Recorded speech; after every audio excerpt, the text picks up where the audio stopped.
This week, I have an update on the landlord situation. Oh. Yeah. Finally got her fucking ass in gear. She wanted to come over. After ghosting for weeks, she wanted to come over, and I said no. This all goes through the letting agent, and I was like, look, we've had 2 off-schedule inspections because of her, where the only thing that's ever been turned up is not shit I've done, it's shit she won't do. And now she wants to come over before she fixes anything. No, because at the last inspection, we got a call from the letting agent with her complaining about clutter in the house. Which the letting agent, when they had the last inspection, admitted that was out of line. And I was right to be offended by that. Especially because her complaint was, we have a really thick blanket on the dining room table. And we've got an old TV turned on its face because there's some bits in it that need fixing. And that was her idea of something that would cause structural damage to the house. Not, any of the structural damage issues happening to the house that she's ignoring and not fixing. Yeah. Not those. Meanwhile, the basement had a hole that let mice in that chewed a hole in the dishwasher pipes. So that was leaking water everywhere.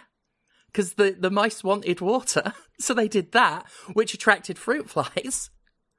Which spread water as well under everything. The floor panels in the kitchen have started to bubble up. But I think one of the good things about a landlord being so fucking lazy that they have agents do their stuff for them is there's a measure of third-party accountability there. So when she had another inspection round and they sent the head of the office round this time because it had dragged on so long with the maintenance requests, as near as I can tell, she pretty much made us right on everything and was like, yeah, this needs doing, this needs doing, this needs doing. No, she shouldn't criticise how you use your living space. Yes, I understand you're offended by that. Which is what I told her about the inspection. I said, look, if she wants to come around and just look at the issues, okay. If she's coming round to fucking criticise me again, nah.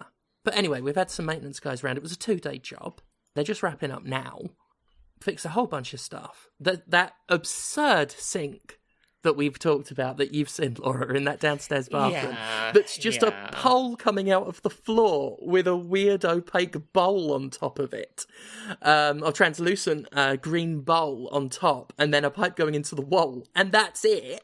The original plumber she sent round said that needs replacing, just taken out and a proper sink putting in, and she said no. These guys have said same thing. They've fixed it a bit with silicone, but just using hot water is going to ruin the pipes on it and everything. So it's just going to be more water damage in the end. But I do feel pretty good that she's been boxed in to the point where she's had to fucking fix shit. The dishwasher did explode this morning. That's not ideal. Yeah. We had a lady come around to help with the cleaning because my disabilities are at a point where I just need fucking help. So we had her round at the same time as maintenance men, which, as someone with my social anxieties and need for control of the space, of a living space, was already a bit stressful. At the same time, a man delivering some shopping came round, and then the dishwasher just riot hosed everything in the kitchen. Especially me. It seemed to steer itself. Now, I've been told that I get a bit paranoid sometimes and blame the cosmos for having it out on me, having it out for me personally and vindictively, which isn't paranoia because it's just a straight fact. Conrad knows. I always tell people that. Mm-hmm. I say, Conrad knows. Mm-hmm. He's true. He's lived within walking distance from me and has helped me. God bless him. God bless you, Conrad. You've helped me with so much stuff, when I was in Philly and beyond and before. The kind of barmy shit that happens to me. Yeah, you definitely have some sort of like chaos element to your life that I don't know if in a prior existence you made some sort of bad deal with a trickster god or something, but you actually, this is a trend among many people I know. Jonathan Holmes, same way. I don't know what it is about the people that I'm around that. Well, you've that always sort of said. chaos. Hang on, I've worked this out. You've always told me that you have a charmed life. I do lead a charmed life. You are a lucky little boy. That must be it. I'm absorbing everybody else's good fortune. You fey motherfucker. I've had teams of scientists studying you for years, Colin. The boys in the lab trying to work out if you're some sort of fey. And the results have always been inconclusive. Sorry, you're probably hearing drilling in the background. That'll be them wrapping things up. You fey motherfucker. You've siphoned off everybody else's good fortune and left us to be sprayed down by errant dishwashers. And God I clearly bless don't them. have enough friends based on how things are going. Yeah, you're gonna have to like start socializing more so that you can get more luck.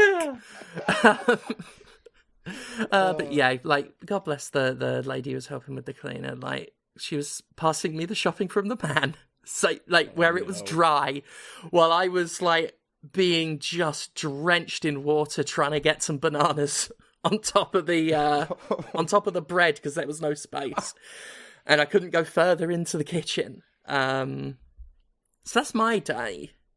I am incredibly stressed out. How is everybody else? My face is a tap that won't stop running. I have a cold and it's infuriating. Like, it's not bad enough that, like, I can justify going to bed and not working, but it's bad enough that it's just irritating. That's how I'm doing today. I'm very sorry to hear that. That's alright. I played a shit ton of video games this week, though, and You did. I actually have positive opinions about games this week. That's a nice treat. I played more than one, like, new video game that I thought was good. Well, I do know, and I'm sure we'll get to it, that you did play a very new video game. So new, in fact, that it ain't even out yet. And maybe the listeners, this will be a fun thing for the listeners at home, maybe they can guess who published a video game that would be out, like, a week before its street date. Look, there is at least one company out there that is not doing a good job of making sure that people don't sell their games before they're supposed to, and also has a console that is very easy to then distribute that widely once copies get out. And also, I happen to know somewhere I can get copies that will sell them before they're supposed to, so I have been playing some Nintendo stuff this week again, as I sometimes do. As you sometimes do. As I sometimes do. Shall I talk about that, Mario? Do you want to know about that, Mario? I actually do. Like, I'm sort of looking forward to it. I don't mind Mario. Yeah. I don't mind him. Mario Wonder is fucking fantastic. Oh. I am really, really, really happy with it. And I've been trying to work out, like, how I want to explain what it's doing well. And I think the best way to succinctly pitch it is, it finally feels like a 2D Mario game has these sort of creative, off-the-wall, confident throwing of ideas at you that have come to exemplify the 3D Mario games over the last few console generations. This is a 2D Mario game that feels as mainline and main series of a Mario game as something like a Odyssey or a Galaxy or something like that. That is good, because like the 2Ds typically have been like complete throwbacks.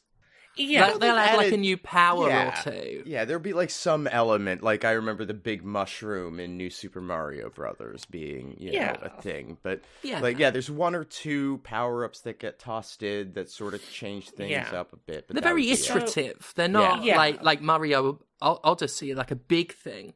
Yeah, and there is, like, a little bit, like, the core of this game is built upon that sort of iterative approach. Like, you initially start playing this, there's some things that will stand out to you, like, the art style's very nice. I love the expressive stuff they're doing with these new character models. I'm so glad they've moved away from the new Super Mario Brothers style they've been using for, like, 10, 15 years at this point. And, like, initially you start playing these levels, and they are creative, they're colourful, they've got interesting things going on, but it does, on the surface, it is built upon one of those 2D Marios, where it's like, Right. I'm playing a Mario platformer, and I've got my couple of new power-ups, I can have a screw on my head that lets me go in the ceiling, I can be an elephant. But the thing about these levels is, every single one of them has, like, a very clear core gimmick that is just for one level and then they move on from. And often that means entirely new assets, new enemies, new environment designs. The amount of, like, sheer artistic design thrown at this game. Like, I was left wanting more multiple times because there would be a great idea and the game would go, cool, we've done it, got something new for you. And that kind of design can feel unrewarding unless you have enough fantastic, like, consistently fantastic ideas to keep it up. Yeah. And I think that's, like, the first thing to say about this is it is so confidently full of fantastic ideas well executed that I don't mind when a good idea is put aside very quickly, because I know an equally good idea is coming. But the thing that is, like, the poster design for this game is every level contains a hidden, big collectible item, sometimes a little hidden, sometimes, like, just a little platforming to get to, called a Wonder Seed. And when you go and get it, something absolutely fucking bonkers happens to the level. And I don't want to spoil too many of them, because not knowing what happens when you pick one of these things up is a big part of the charm. But I want to give, like, 2 or 3 examples of the variety of the kinds of things that might happen.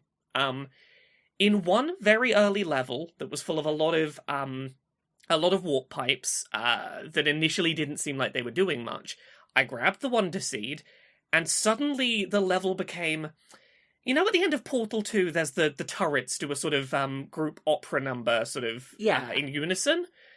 A bunch of piranha plants are popping in and out of all of the warp pipes you're trying to platform over, doing a very similar to that musical number, dancing and singing, with voice acting. Lovely. And you're trying to jump out the way of the musical number as it's happening in time with the music. Oh, that sounds great. Right. One level, for some reason, I touched the Wonder Seed and inexplicably, I was like 11 feet tall, but my proportions hadn't changed. I was just incredibly long in the legs.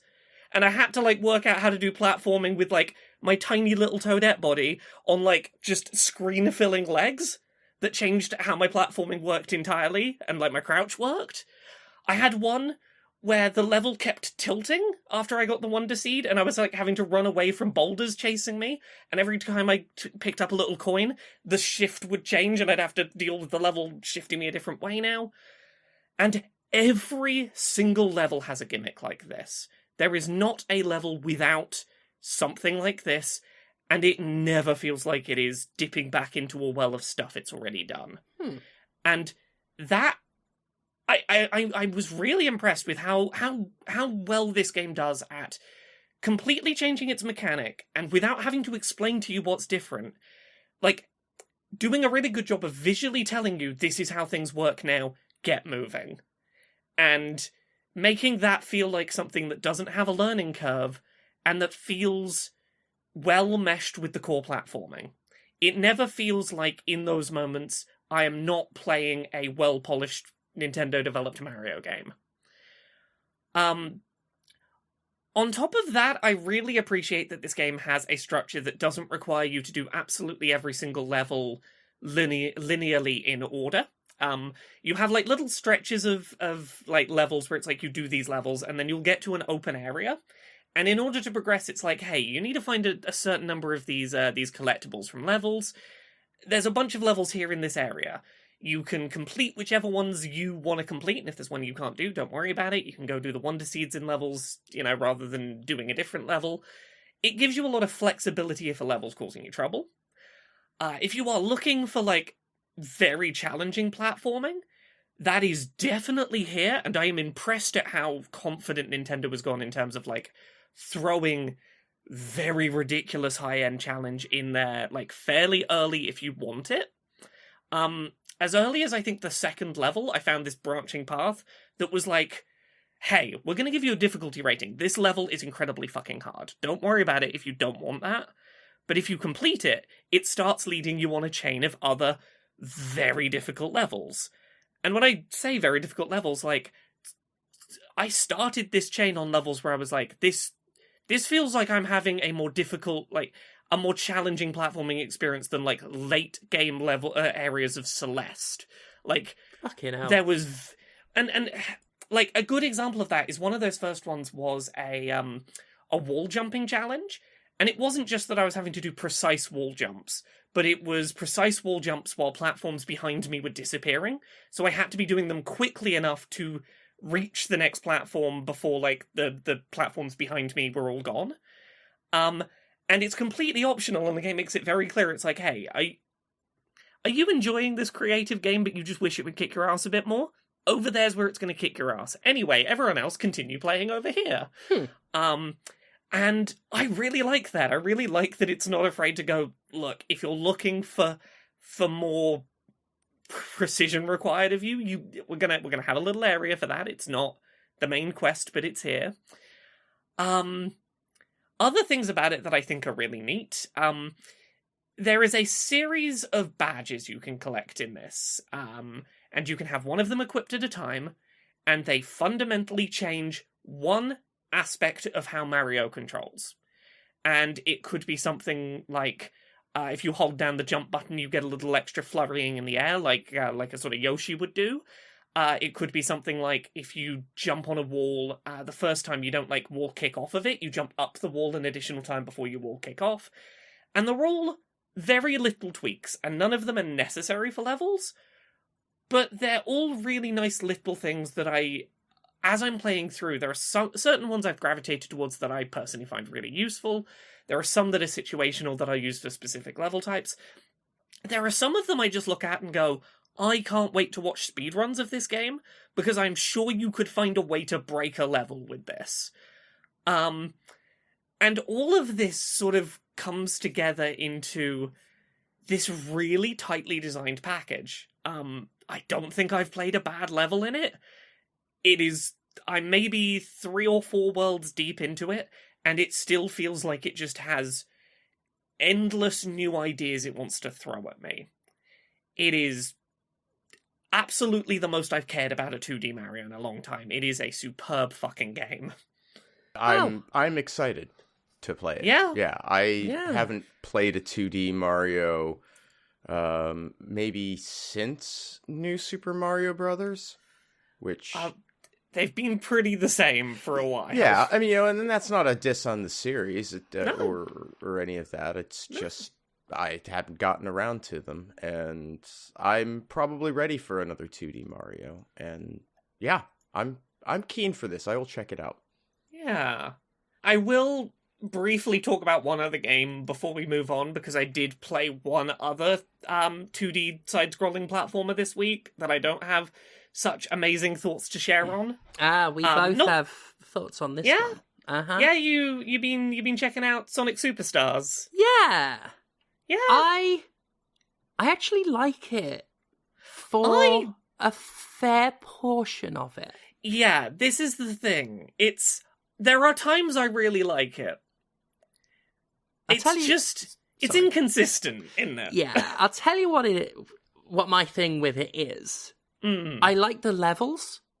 I think most of them are quite well designed. So there's some bullshit. But I am pleased that what this is a proper throwback Sonic game. Yes. It's not like when they did Sonic 4 and they still had to, like, fuck with it a whole bunch. Now, I liked Act 1 of Sonic 4, controversially, but they did fuck with it a lot. And Sonic Mania is fucking superb. It is. Yeah. Sonic Mania is top tier. But they did play with it quite a bit, to the point where it's very much a sort of barrage of stuff. Really good stuff. But it was very much here's old school Sonic, but very in your face and very extra. Whereas this really does take it back. And I like that until I get to the bosses. And that's my problem. Yeah, we'll talk about those bosses in a second, but like, you see what I mean? When I played this back in August at Gamescom, I was surprised at how much in the levels I played there, I enjoyed the little gimmicky things in stages they were doing. And I still feel that way playing the full game now. I think that they've done a really good job with the levels themselves of, like, having good traditional Sonic stages, and when they do a gimmick, it feels fun, it feels, like, well-designed, not like it is trying to be the future of what Sonic is, it's just like, we're gonna be this for a minute, and that's fun. I honestly wish there was more of that. Like, the levels with the gimmicks have been the ones I've had more fun with, in some cases than some of the traditional levels. Some of the traditional levels have been a bit hit and miss in their quality. But yeah, the bosses are, They are boring. They drag on too long. Agreed. Some of them are just obtuse, where it's like, you've not really demonstrated what I'm doing here. A lot of them feel like I should be killing them like 2 hits earlier than I am. You literally should, actually. Yeah. Because traditionally, 3 hits gets a boss. And I have sort of been keeping check, and it does seem like 5 hits is what takes down one of these bosses. It's not always, though, because like the clown one where you've got to turn over all the little signs to hit it, that's 3. Yeah, that's an Act 1 boss. I think the Act 1s, like mid-bosses, I think they're like more around 3, whereas when you're fighting Eggman, a lot of those have been 5. Actually. Yeah. Who knows at this point? Either way, it's not even the hits. Well, that's part of it. It's not just the hits. Some of the patterns, because almost all these bosses are, they're going to do some attack or attack sequence and then expose the spot for you to jump on. And some of it is just so long fucking winded, where it's like, boss, you've made your point. Like, I get what the pattern is, and you're just still doing it. Yeah, like, there's one I'm thinking of that I found a bit frustrating, and without being spoilery, it was one of the Eggman fights where there is a spinning thing you can grab onto and fling yourself at Eggman. Yeah, that's the pinball level, yeah. And the thing about that one is, it combines, I think, 2 problems, which is, one of his attacks has, like, a really weird, awkward positioning to it that's just like annoying to avoid, paired with I finally did the thing and I can launch myself at Eggman, but I wasn't quite precise enough with my very fast spinning launch and completely missed him, and now I've got to do a whole new 2 new attack cycles before I get another chance to hit him. You just gotta sit through that shit again. Yeah, it's like, I didn't struggle to avoid your attacks, and I didn't struggle to know what to do. It's just you span me at 1,000 RPM, and I was slightly too late on a button press. And I didn't have enough time to give it a second go before you were back. And, like, it's not enough that it's stopping me enjoying the game, but it's definitely, like, the low point on what is otherwise quite a positive game. Yeah, I really do like it. Like, the first couple levels, like, the bosses were still shit. They weren't annoying me. But the first couple of levels, I was like, this is the first good Sonic game since Sonic Forces. This is good. This is, like, I'm really happy playing this. I did laugh in the first level when every 2 seconds I was put into a new bonus stage. Yes. It was hard to enjoy the excellent fucking soundtrack. Yes, they were trying very quickly to be like, we need to give you your first special ability, and we need to start getting you coins, and we need to start getting you things. Yeah. I'm like, I know you want to introduce me to your mechanics, I get it. Like, I will say, the bonus game, the bonus zones where you're going to get emeralds, they feel like way more on the main path than they ever have done in Sonic before. They're not really hidden away. I think it's because they're tied to getting like little gimmicky abilities, and they don't want you to not get the ability. I get it, because like getting the Chaos Emerald is super easy as well. Like, because you're doing this weird little grappling hook swingy thing, and they're not really hard to catch.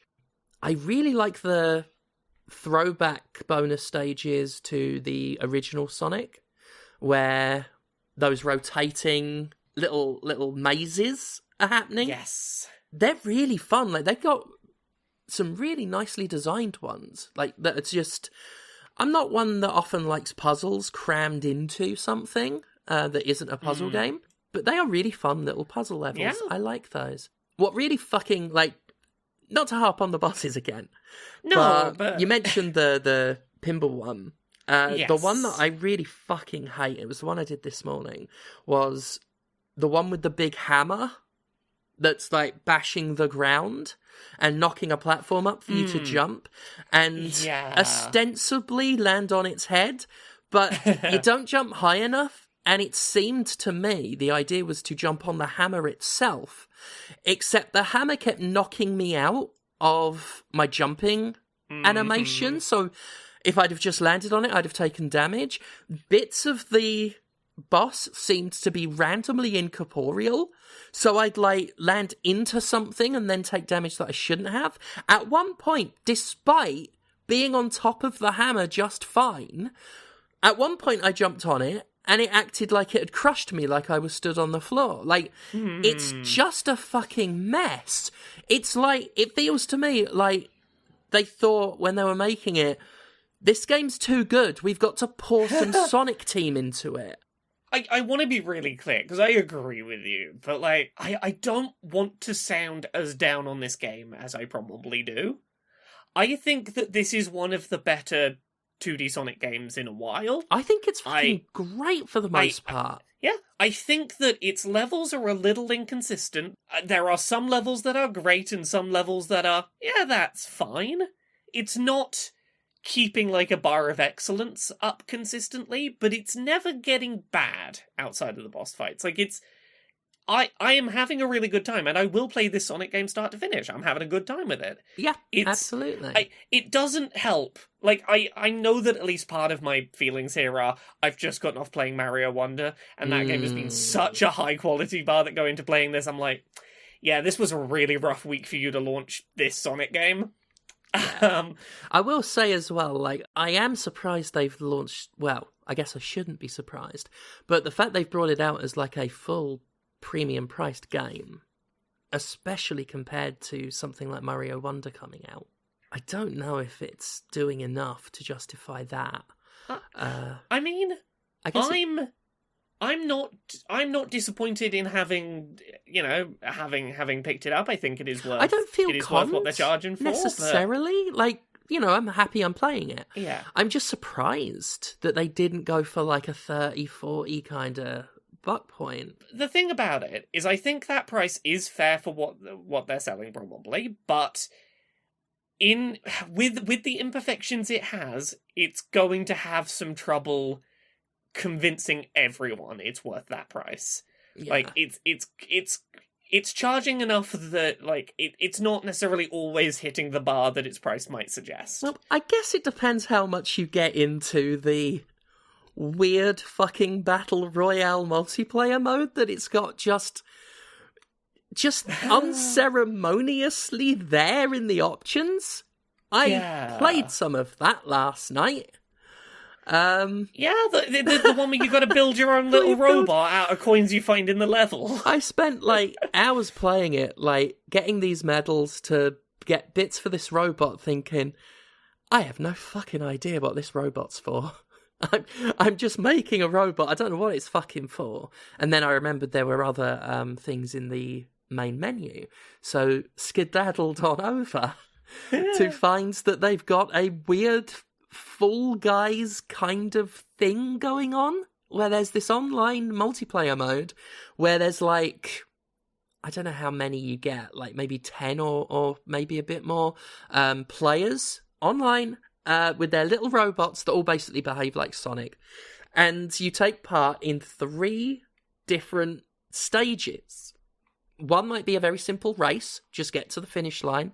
One might be collect little power-ups that let you shoot electric fireballs and just try and shoot as many other players as possible. And the one who shoots the most is the winner. One is like run around this big infinitely scrolling map collecting stars that spawn. One is probably the truest to the sort of Fall Guys thing is a survival minigame where there are these platforms being destroyed by bombs that are being shot from the background, and last one standing is the winner. I don't know what to make of it. Like, it's not terrible. It's just very superfluous, not offensively so. I'm just like, as I play it, I guess all I can think is just, okay. I don't know if it was maybe something they imagined as a full-fledged game at one point and were just like, nah, no one's going to bite off on this. But it's just strange that it's there, you know? Like, you've got this real sort of proper old school Sonic platformer, and I could not believe that there was this Battle Royale online mode just in there. It kind of just harkens back to the day where every game suddenly needed to have multiplayer. But, like, now they've gotten so granular, it's like, no, every game must be a Battle Royale. That is odd.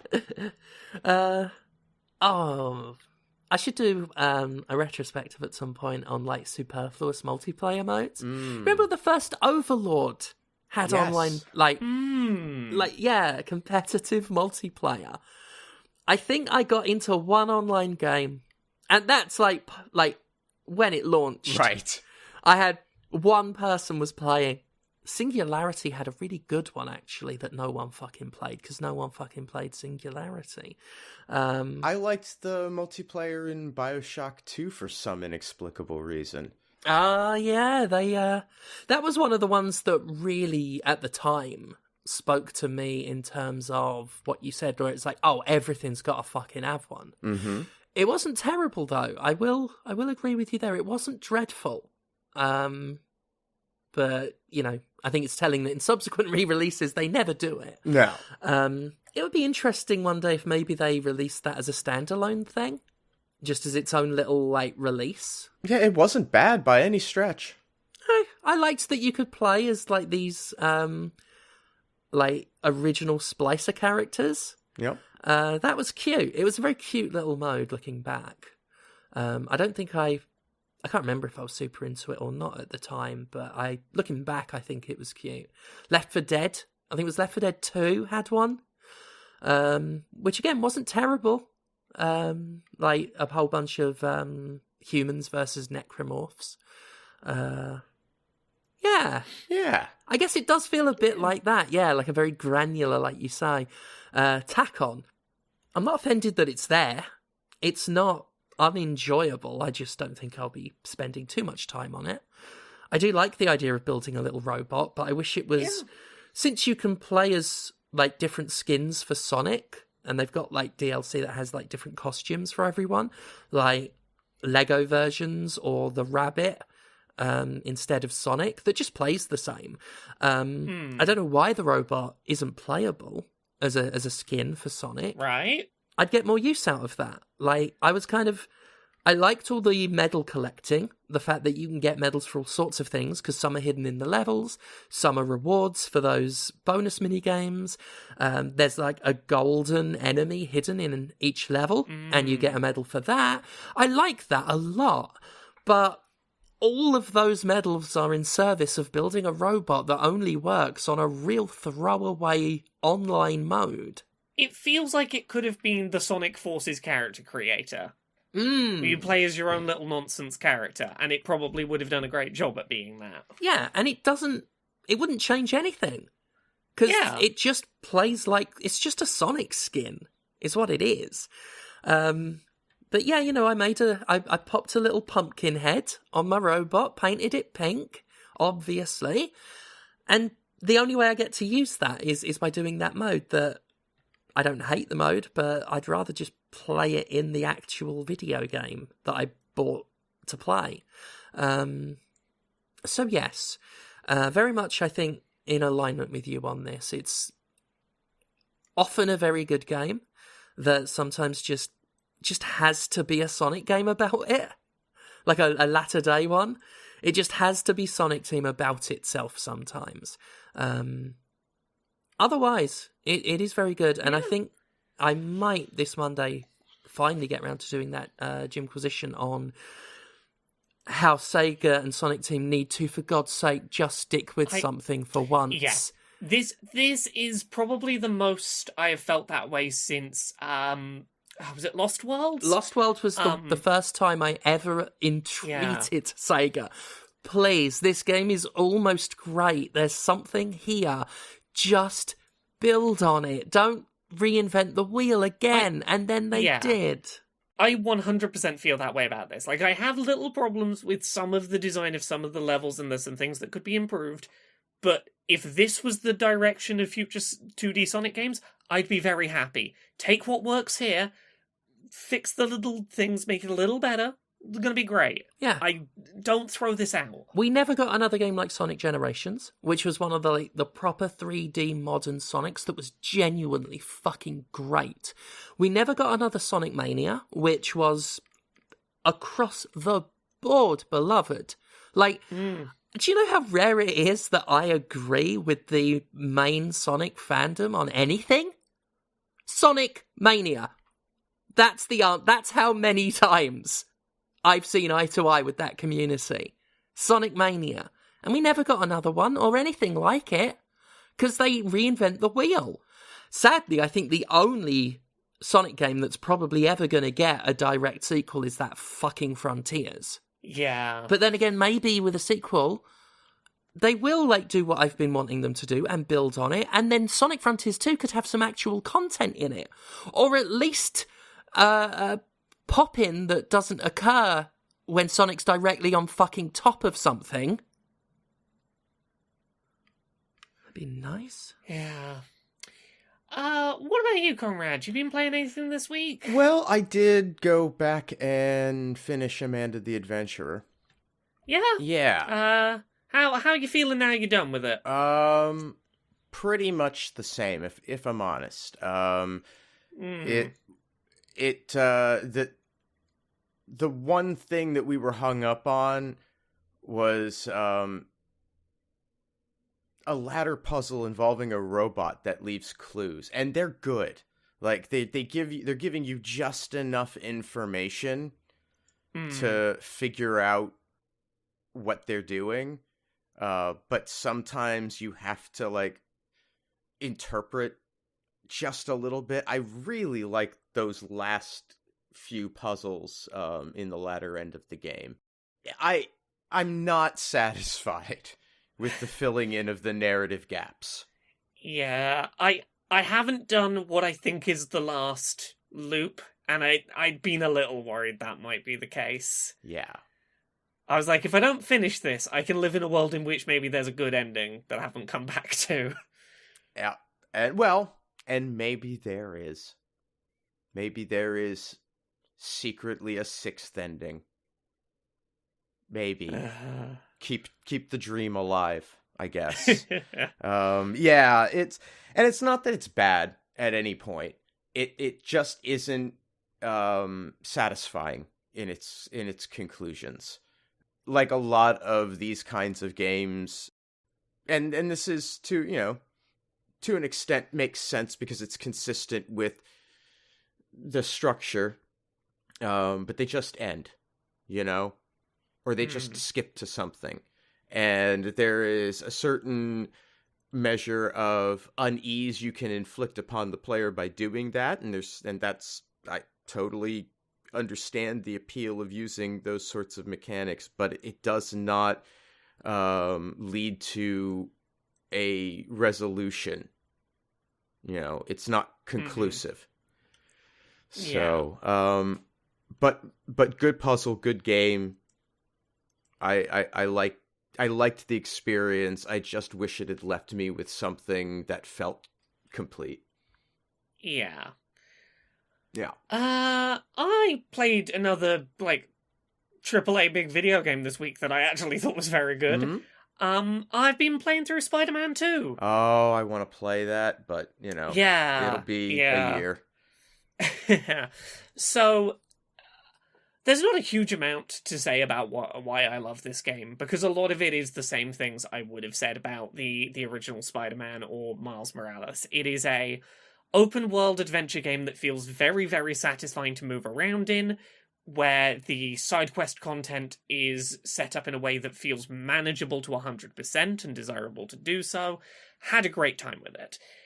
It's largely building on top of the framework that already works, and gameplay mechanics-wise, that is mainly in terms of new traversal and new combat mechanics.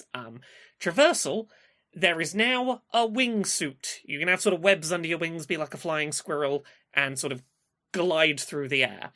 And considering how superbly, like, well done that game's, like, swinging mechanics are, I think that the new gliding mechanic works incredibly well, and it meshes with the swinging very well, and finally made it so that, like, it feels good enough to do that I didn't always just want to be swinging. That thing that was already good enough I never wanted to use fast travel.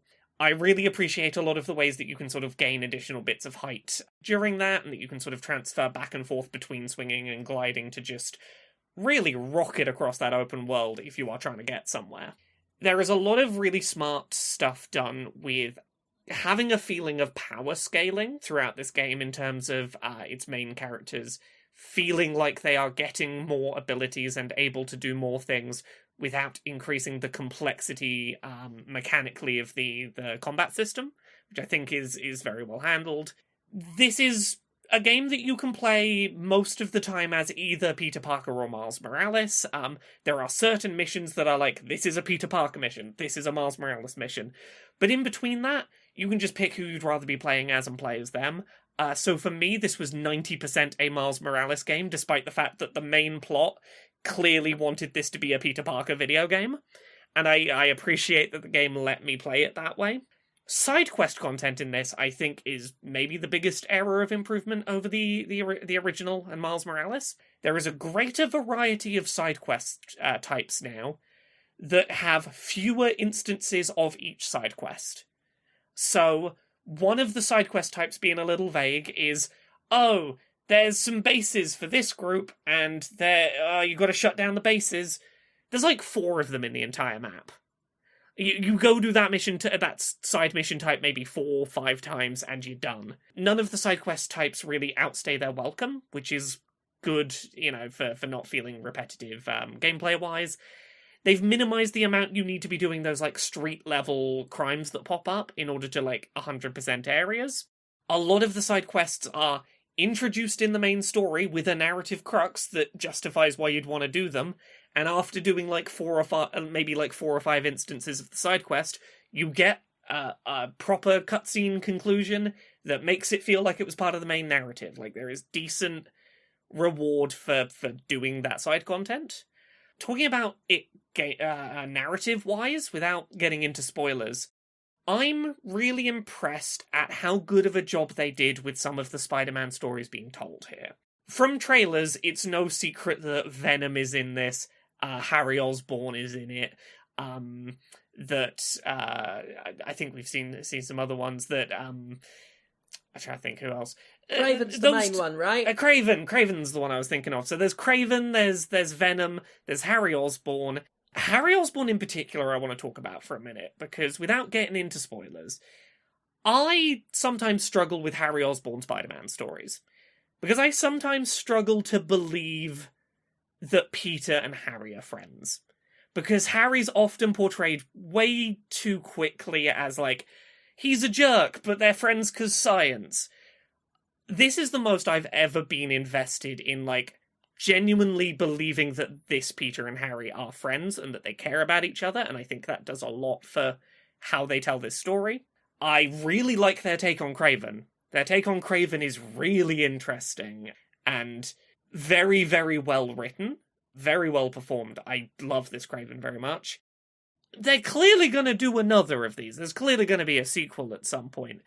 But I don't know how you do that, because they threw so much fucking Spider-Man material at this game. there were multiple points in this game where I was like, cool, we have multiple villains going on and multiple plot threads. Yeah, this feels like enough to carry us through the game. And then they would introduce like 4 more characters, having like more plot lines going on. And the thing that's really impressive is that they didn't feel rushed. It didn't feel overly bloated. It felt like they gave each of these characters like proper time to have their little narrative and their own breathing room in the plot. But they really left nothing. They left very few Spider-Man characters not used for a sequel, and that doing that and making that feel satisfying is quite impressive. I never usually do this during like busy review period.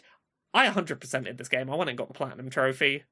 I put maybe 30 hours into it and walked away going, that was fantastic. No wasted time. I absolutely completed a video game in 30 hours and I felt very good about it.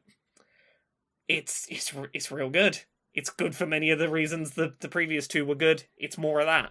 It's yeah, good. I mean, given the quality last time, it's good to know but not surprising. Like, yeah, they know what they're doing, and yeah, I would be shocked if they didn't do another one. Like, just the critical and commercial success. Like, that Spider-Man is a series. The vague way I would say what I suspect they will do with the sequel is I think that they are building to... This felt like it was... The main plot was Peter's plot. Miles had a plot and it was very good and he had some wonderful character development for him. I feel like if we get a sequel, it will be Miles forward. I think we will see more of Miles' extended sort of rogues gallery starting to come in. That's sort of the vibe I get. Right. But yeah, like the things that are improved here are all really minor things that are nice. They're all steps forward. They're things like, if you do use fast travel, which I didn't really until I was trying to do a couple of trophies at the end, you look at the map and you put your marker like on a street and you're like, oh yeah, that intersection, I hold down the fast travel button, and it zooms in on the map and then you are on that corner of the street. It puts you exactly where your cursor was in like 2 seconds. That's really impressive when it happens. Felt very cool. Nice. Didn't change the fact I didn't want to use fast travel, but I could, and it felt very cool when I did. Yeah, so it's a good Spider-Man game. What about you, Steph? You played anything else this week? I have played Lords of the Fallen, which I know that you have also played some, Laura. Yeah. I don't know how much you played, whether it was all the way through. So, I'm in a weird situation with this game, where I have played a bit of it since it released, but I've also played, most of the game ahead of release. I did some mock review work, which meant I played the game before it was released, in order to sort of be like, hey, what would my review be if I played it today? So I have a bit of a jumbled view of this game. That's all right. The game has a bit of a jumbled view of itself. Yeah. I'll leave you to talk about it, and then I'll chime in at the end with some thoughts. So I'm impressed, first and foremost. Coming off of, and having, I replayed it a few weeks ago, we talked about it on here, the original Lords of the Fallen. Actually, I'm not even going to call it the original Lords of the Fallen, because that implies that this is a follow-up in any way. It is not a sequel. It is not a reboot. It is not a remake. It is not a remaster. It is not even a spiritual fucking successor. It's a very different fucking video game. It is to Lords of the Fallen as Troll 2 is to Troll. It is in name only. They just took the name and put it on something else, which I'm fine with, because Lords of the Fallen was dog shit. This is not. What this is possibly the Souls-like that has most plagiarized Dark Souls. And I don't mean that as a negative. It is just Dark Souls, aesthetically, stylistically. Now, it does do some original stuff, but when you're playing it in the moment-to-moment, it just feels like a new Dark Souls when it's at its best. Yeah. It just feels like a new Dark Souls, and I've got no problem with that. I do like the aesthetic, which, again, very borrowed from Dark Souls, but they are very colourful with it at times. Not super vibrant and garish, but there are outdoor sections where there is like red sunlight pouring in, and it's fucking gorgeous.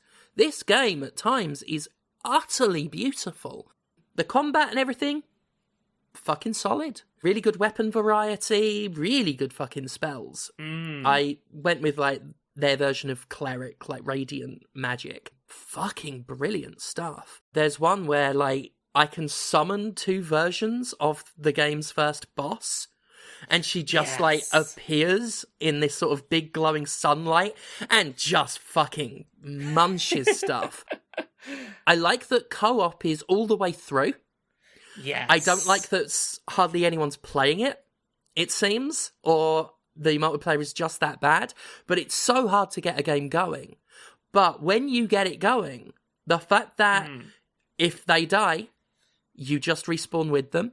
If they kill a boss, you can still keep playing with them.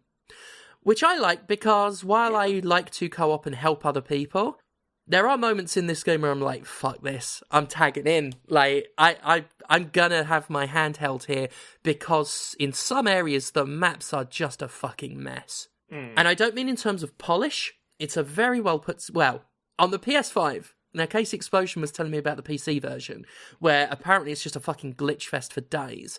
But on PS5, I've been surprised by how well polished it is. But what it's getting wrong is something that some Souls-likes do, where they take the wrong lessons from Dark Souls. And that's what this game does. Lies of P had a similar issue when it came to ambushing, where every corner had an enemy behind it, to the point where I was no longer surprised. My eyes just rolled. What this game does, what Lords of the Fallen does to ramp that up, is not only is there an ambush behind so many breakable objects and so many corners that you just get sick of it, they've also got some areas where they've thought to themselves, you know what Dark Souls needed? Platforming sections. And then on top of that, they thought, you know what a Dark Souls platforming section needs? Little fucking cunts that hide round a corner and have a shove move that pushes you 500 fucking yards. You're on about that area with the wooden walkways down the side of that sort of cliff thing, kind of near the base of operations. I found 2 areas. One was near the hub area, that I think you're referencing. The other was this sort of grey dismal area that is nothing but wooden planks. Is this the one where you're trying to do the big sort of climb upwards? Yes. Yeah. And on top of that, unlike any other Souls like I've played, the prevalence of projectiles, especially the same little cunts that have the 500-yard shove, are also projectile throwers. And so you are like running through these levels, being harassed, and that's what it feels like. Just harassment. And that's added to by the game's primary differentiating gimmick, which is a great idea, but it's had an unusual negative side effect for me. Okay. The core idea is great. It's essentially Soul Reaver. There's another world layered over the top of the main world. You have this lamp, and you can switch into that world. And they've got an interesting gimmick where if you die in real, you go into this umbral world, which is the same level layout, but everything's blue and spooky, and there's like all weird shit on the walls. Sometimes it's a slightly different layout, and you sometimes get like ghostly platforms you can't see in the regular world that are visible there. But in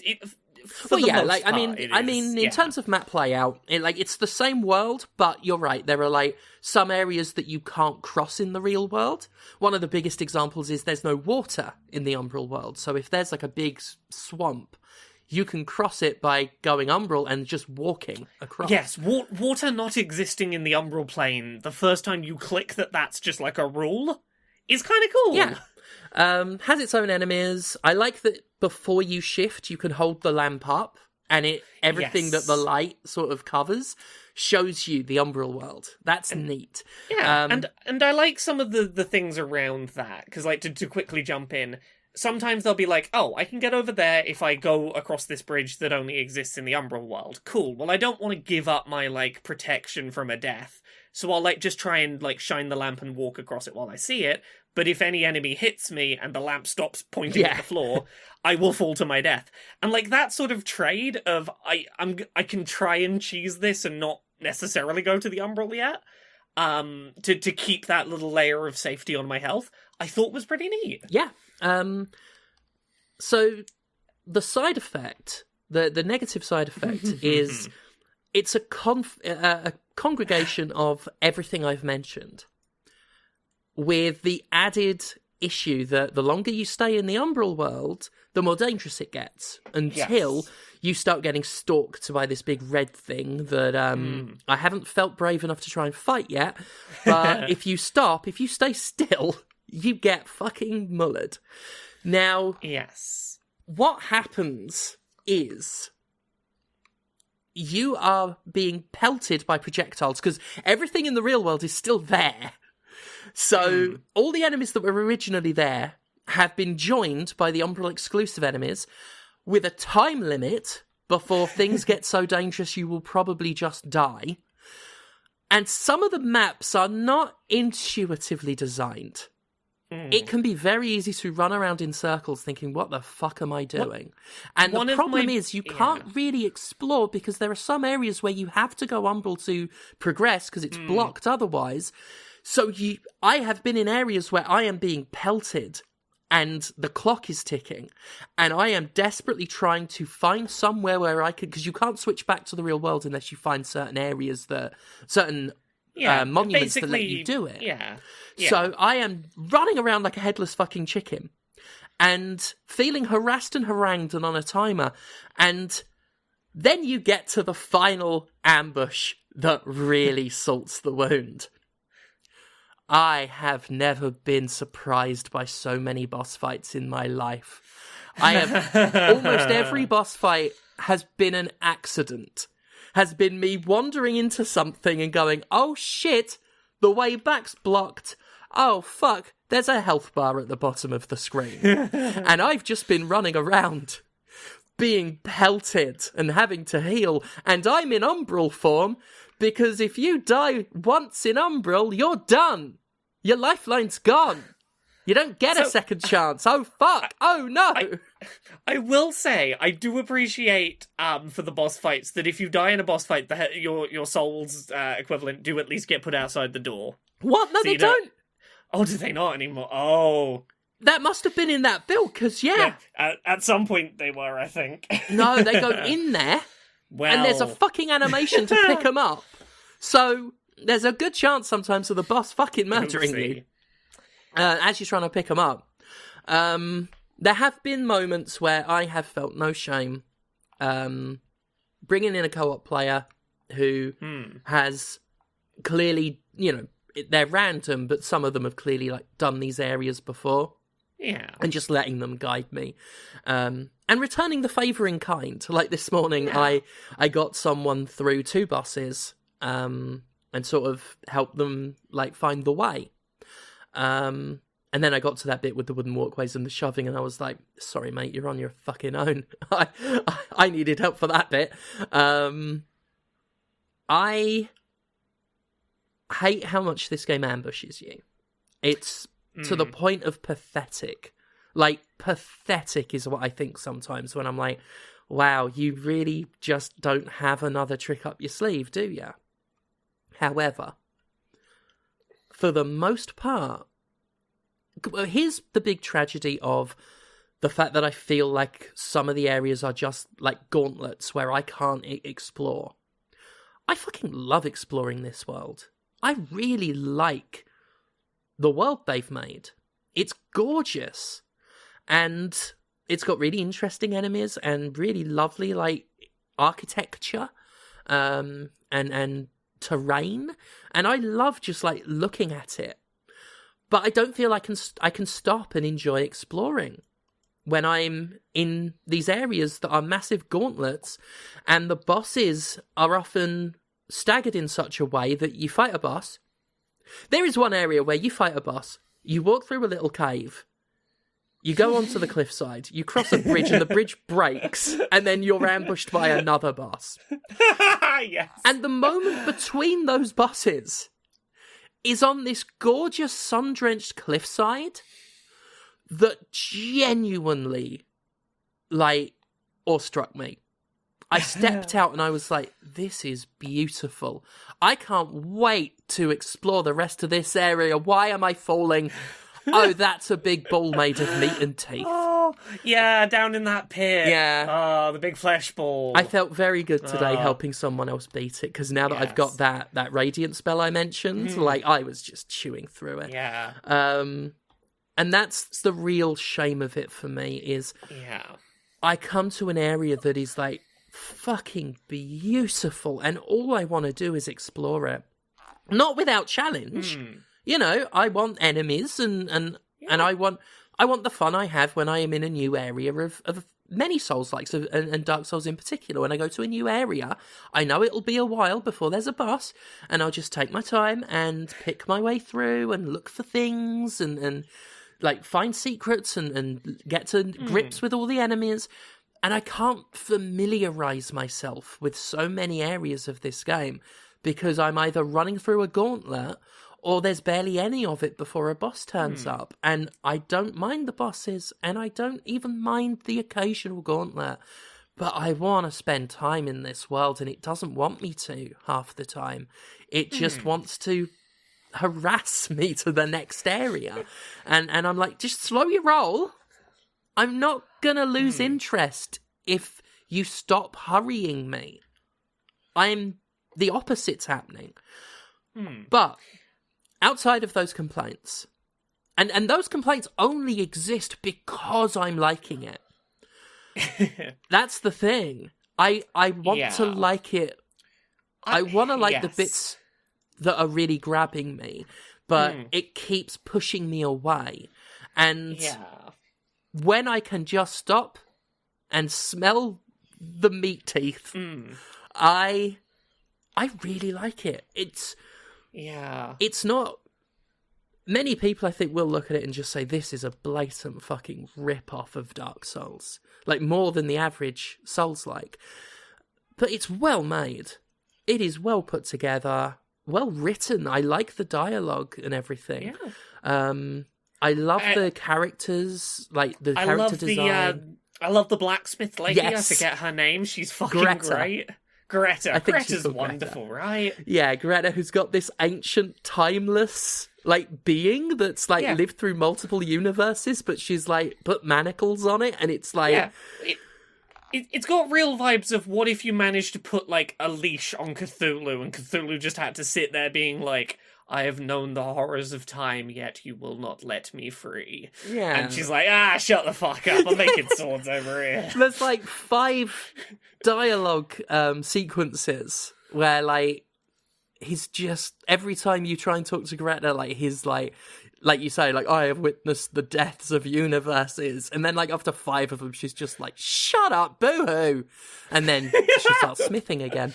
I love the aesthetic of the armors and things that you can wear. Like, big, long-nosed masks, giant, like, Iron Maiden style, like, spiky helmets. I like that it's very generous with giving you lots of gear to try out. Yes. Like, it doesn't feel like it's lacking in throwing you new stuff to fuck around with. Oh, yeah. Like, whenever I've seen an interesting bit of kit on, like, an enemy, it's not often been stingy about dropping it. Yes. The fact that, you know me, I love my cool masks and things in general. And this game has plenty to choose from. To the point where I've been sort of flitting between outfits. Like, it's really got the Fashion Souls thing going for it. Like, I've had this big pointy triangle helmet that I think the second boss was wearing. And all sorts of, like, one with a big stick on its back with bells, because I've been fighting. Like, my weapon is just a long stick with some bells hanging off the end of it. But it does, it scales with radiance. And then I switched out for the armor that the first boss was wearing, because you can get all the armor pieces. And unlike in Dark Souls, where, like, if you get the soul of a boss, you cash it in on one thing only. Yes. This Yes. lets you buy individual armor pieces plus the weapon plus spells Yes. associated with the boss. Yeah, once you've beaten a boss, you can just go to a shop and one by one slowly get every bit of their set. Yeah, and it And that definitely is takes so time. much nicer. It does, yeah. But you can theoretically, feasibly, not just get everything of a boss's on one playthrough, but multiple stuff. Yeah. So yeah, I really like it. And I think a big part of it actually is the co-op, which is why I'm just so I'm really disappointed that the co-op is not working for some reason. And I don't know if it's just selling really badly or if there was a big player drop-off after launch, because I didn't get it till the next day. So either everyone played it and was like, that's fucking enough for me, or there's something wrong with the network or something. Because when I've managed... in the first 2 days of playing it, I encountered 3 different players. And 2 of those times, it was actually 1 player. So I only ever encountered 2 players. On 2 separate days, I ended up matched with the same player and could find nobody else. And when I'm offering my help as a co-op player, it can take ages. And even then, sometimes I've been disconnected. But I'll leave it casually matchmaking while I play, and I can have an entire play session and nothing happens. And I hate that, because this is a Souls-like with true co-op. Not just temporary, true co-op. And instant friends matchmaking as well, if you want. I need to hop in and play some of this multiplayer with you. I need to get in and play some co-op. Oh, absolutely. It's cross-network as Yeah. well, so you'd think there'd be more players. Yeah, so let me talk a little bit about how I feel about this game. Yeah. So I've been playing a bit of it on PS5. I played a good chunk of the game a little ahead of release, and I've been playing the main thing now, and sort of where I fall on it is very similar to you, if not maybe a little more positive. But I really like a lot of what this game is doing. I think that it does it a disservice to point at it and go, that's a Dark Souls ripoff. Because I get why you would. But it is if it's a Dark Souls ripoff, it's one of the better fucking Dark Souls ripoffs out there. In terms of nailing the feel and the pacing of a lot of these things. Now, where I maybe differ from you on opinion is I understand the frustration with some of the getting ambushed and kicked off a ledge. It frustrates me a little less, mainly because of the existence of the umbral mechanic. The ability to have that safety net means usually I'm exploring most of the time in the non-umbral space. And if I get ambushed and fucking kicked off a ledge, I will spawn back on and go, okay, time for me to go punish that fucker that kicked me off. And that's just enough of taking the edge off that I don't get that annoyed by it. It's you did a cheap trick, but you did a cheap trick at a time where I should still have a safety net to come fuck you up about Well, that's it. all right until there's areas where there's another fucking one ready to do it again. Yeah, and I don't I get what you mean. think you're wrong to feel the way you feel. It just didn't, have that same impact on me. For me, the bigger problem with the game, and the thing that, as I got further into it was more frustrating, was the lack of a proper map. Oh, yes. Maybe I've just been spoiled by Elden Ring. But this game has a map that is the whole world, and it's very lacking in details or recognizable landmarks, and you don't really have a way to orient which way you're facing and to use that to actually work out how to get somewhere you're trying to get. It can give you vague directions, but nothing's labelled, so you don't know where you are on the map, so you don't know which direction to go.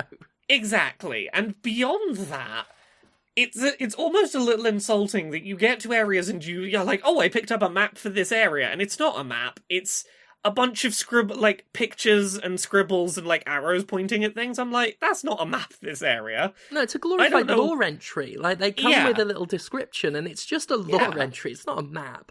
I think a lot of this game, it's fine to find where you're going. There was a point where I got really stuck and lost, and the game just lacked that little bit of something that could help me orient myself and work out where progress was. Yeah. And that was my biggest problem. And it's not like, it's a problem that's probably unique to the fact I was playing at a time where I couldn't go look at a walkthrough or a guide, and now, I could just Google where to go, so it's not such a big problem. But I generally really do like areas where I found co-op useful when I could get it, because there is one area in particular that's very much like what you said, and I don't think it's either of our fault, especially since we've both reported it. Some of the map design is really unintuitive, and it helps to just, like, tag someone in who knows the way. Like, I followed this guy throughout an entire area. Yeah, there's a couple of places, like, trying to find my way out of a big foresty swamp area at one point. I couldn't find an exit somewhere that existed. Fuck that bit.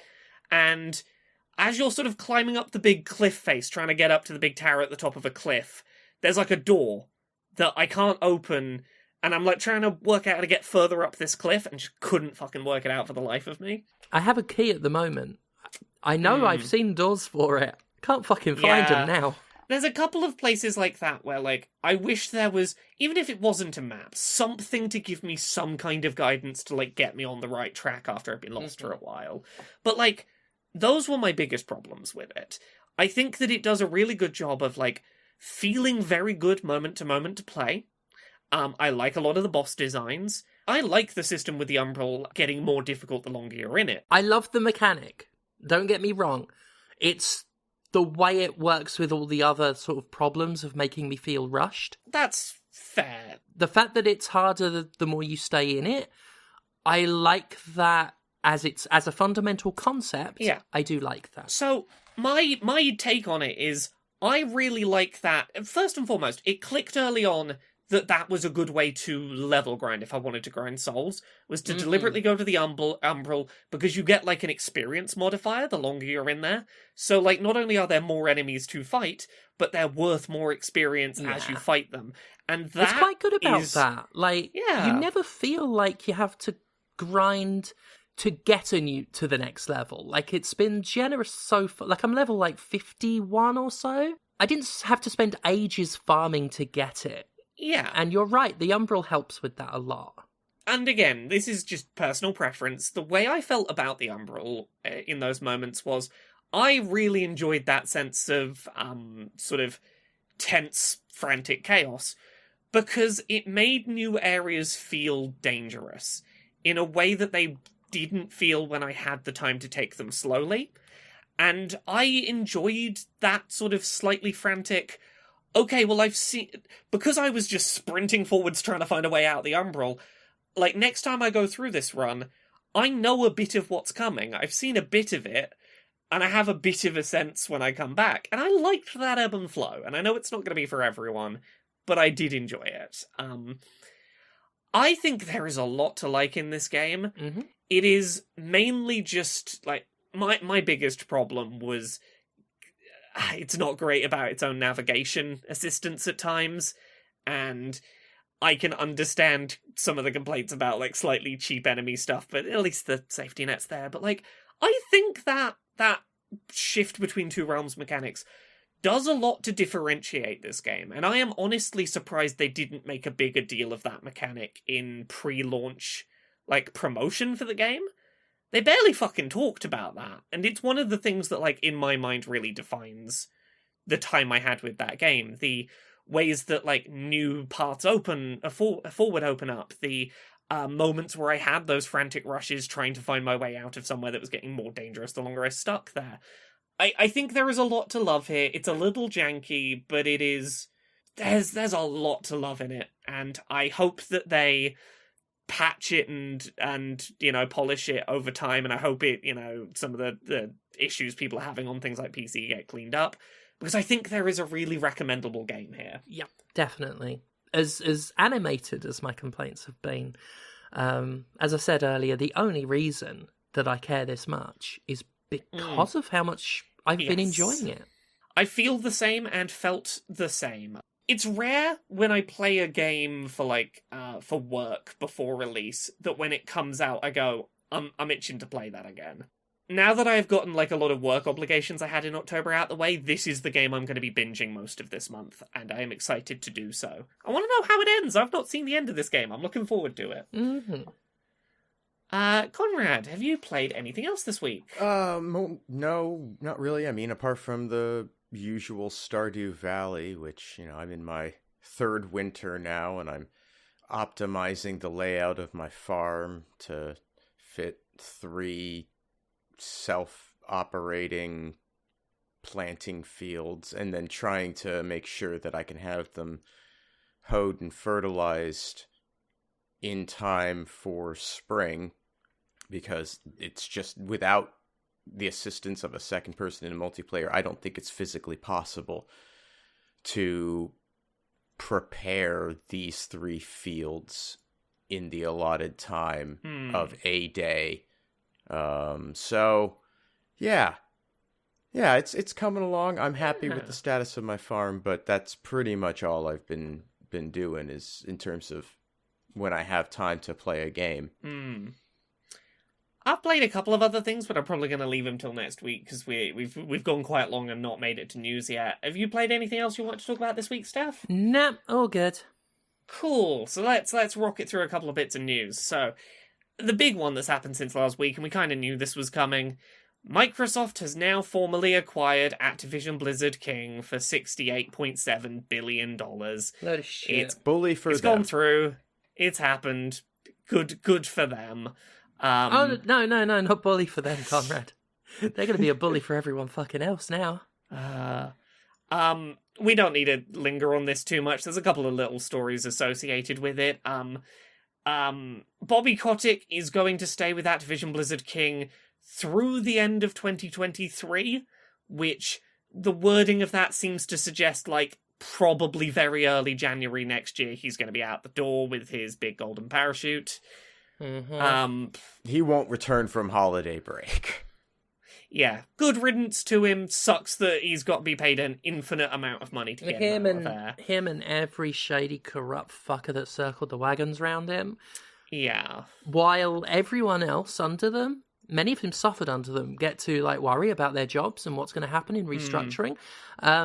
Those men are only being rewarded. What they have is a massive reward for the labour underneath them that they were already rewarded with, like they were already profiting from, and all the genuine fucking suffering they caused. They get to just be rewarded. And I do not believe, as some people are thinking, I do not believe Microsoft can just like rehabilitate what's deeply wrong with that company so easily. No, I don't think so. No. I agree with you. I will say, I have one story on the docket that I did want to bring up, where I'm like, I don't think that this acquisition is a good thing, as a broad statement. I do want to highlight at least one story of one group of people who foresee one benefit happening that is worth noting. The Communication Workers of America, which is one of the unions we've talked about a fair few times, has made a statement about the acquisition and something positive it is going to lead to. Under a labor neutrality agreement, Microsoft will remain neutral when Activision Blizzard employees express interest in joining a union, providing a clear path to collective bargaining for almost 10,000 workers. And some more context on this.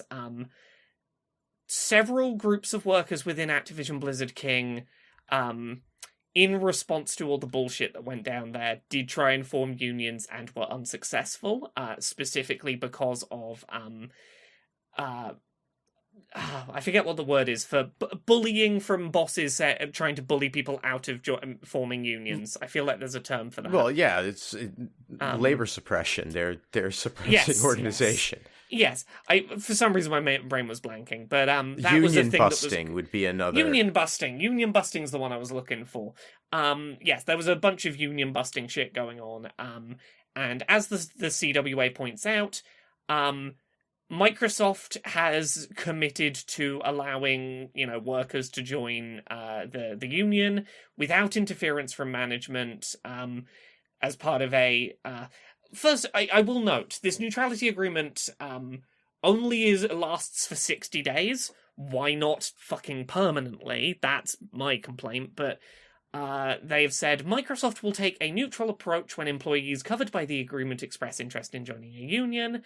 Covered employees will be able to easily exercise their right to communicate with other employees and union representatives in a way that encourages information sharing and avoids business disruptions. Employees will have access to technology to help them join a union, confidentiality and privacy around their choice to join a union. The CWA and Microsoft will work together to promptly reach an agreement and do arbitration if any disagreements rise. That's all very positive. I'm happy for any workers who were union busted into not joining a union and will now have a bit more flexibility to join a union. I will believe it when I see it. Yes. And since you can't prove a negative, I'm never gonna believe it. Well, that's the thing. This requires on them actually being neutral, and also why are you only neutral on this topic for 60 days? Why not generally be allow people to join I somehow unions? missed the time limit.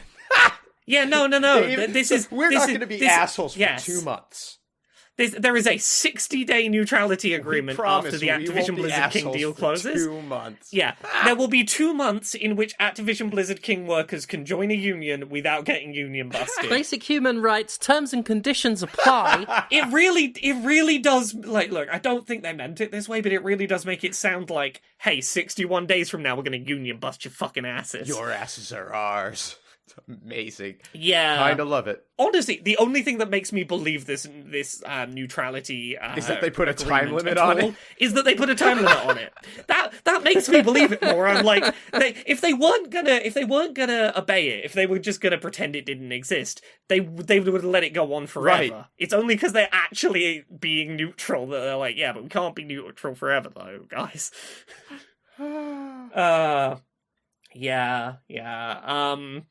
It's not many other stories. We can sort of wrap this up quickly. I don't know if either of you saw that, like, the PlayStation 5 is getting a slight redesign happening. I saw it when I saw the headline in the notes that you put together for each episode. Yeah. So, I don't think we mentioned it because it wasn't particularly newsworthy at the time. There's a slightly slimmer PS5 revision coming. You can get it without a disc drive and then add a disc drive later if you want, etc. It doesn't come with a vertical stand. So you can also add a stand if you want to sometime later. Yeah, so the console that, when it has a disc drive, doesn't really sit on its side very well. This new revision isn't any cheaper, and it doesn't come with a stand the way the original did. You've got to pay £25 if you want a vertical stand for it. That sounds ideal. 25. Despite the original model coming with a stand for free for the same price. Despite the fact that it's a flat bit of plastic. Oh, no, it's a flat plate of plastic with a metal ring around it. Oh, shit, I didn't know that. Well, why are they only charging 25 for it? The last bit of news, I saved this one for last, we'd have a little laugh to end on. You know Mario Wonder, at the time of recording, isn't even out, like, officially yet?